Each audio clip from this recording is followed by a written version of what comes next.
ଲମ୍ବା ସମୟ ଯାକ ମିଶିକି ରହିଲେ ପରସ୍ପରଠୁ ଲୋକ ଦୂର ହୋଇଯାଆନ୍ତି। ଆରମ୍ଭରେ ସବୁ କିଛି ନୂଆ ଆଉ ଖାସ ଲାଗିବ, ହେଲେ ସମୟ ସହିତ ଛୋଟ ଛୋଟ କଥାରେ ଝଗଡ଼ା ହେଇଯାଆନ୍ତି। ସେ ଭଲ ଅନୁଭୂତି ଯେମିତି ହଜି ହିଁ ଯାଉଛି। ପୁଣି ତମେ ଆଉ ଜଣଙ୍କଠୁ ଆକର୍ଷିତ ହଉଛ, ତା ସହିତ ବି ତମକୁ ସେମିତି ଲାଗିବ ଯେମିତି ଆରମ୍ଭରେ ପ୍ରଥମ ପାର୍ଟନର ସହିତ ଲାଗିଥିଲା। ଯେତେବେଳେ ତମକୁ ଛାଡିବାକୁ ସହଜ ଲାଗିବ ଆଉ ସାଥିରେ ରହିବା କଷ୍ଟ, ତାପରେ ବି ଯଦି ତମେ ସାଥିରେ ରହିବା ଜମା ଛାଡୁନ, ତ ପୁରା ଜୀବନ ସାରା ଖୁସିରେ ରହିବ। ମନେ ରଖ, ନୂଆ ତମକୁ ଆକର୍ଷିତ ଲାଗିବ, ହେଲେ ଠିକ ସାଙ୍ଗ ସେଇ ହଉଛି ଯିଏ ଜୀବନ ସାରା ଯାଇ ସାଥିରେ ରହିବ। ଏଭଳି ପାର୍ଟନର ବହୁତ କଷ୍ଟରେ ମିଳନ୍ତି।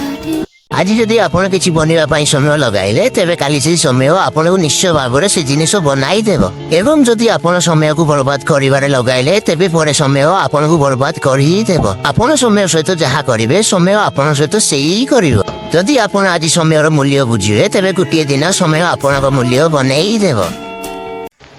କାହାକୁ କହିବା ଦରକାର ନାହିଁ ଯେ ତୁମେ କଣ କରୁଛ। ସମସ୍ତଙ୍କୁ ଏହିପରି ଦେଖାଅ ଯେ ତୁମେ କିଛି ଜାଣ ନାହିଁ।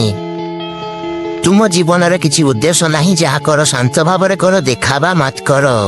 ଏଭଳି କଲେ ନା କେହି ତୁମକୁ ଟାର୍ଗେଟ କରିବେ, ନା କାହାର ଜଳିବ, ନା କେହି ତମର ଡାଉନଫଲ ହବାର ପ୍ରାର୍ଥନା କରିବେ। ଆଉ ତମେ ବାସ୍ ଆଗକୁ ବଢି ଚାଲିଯିବ। ଦୁନିଆକୁ କେବେ ବି କହିବନି ଯେ ତୁମେ ଭାଙ୍ଗି ପଡିଛ। ଲୋକେ କେବଳ ତୁମ କଥା ଶୁଣିବେ, କିନ୍ତୁ ବୁଝିବା ଲୋକ କେହି ହେବେ ନାହିଁ।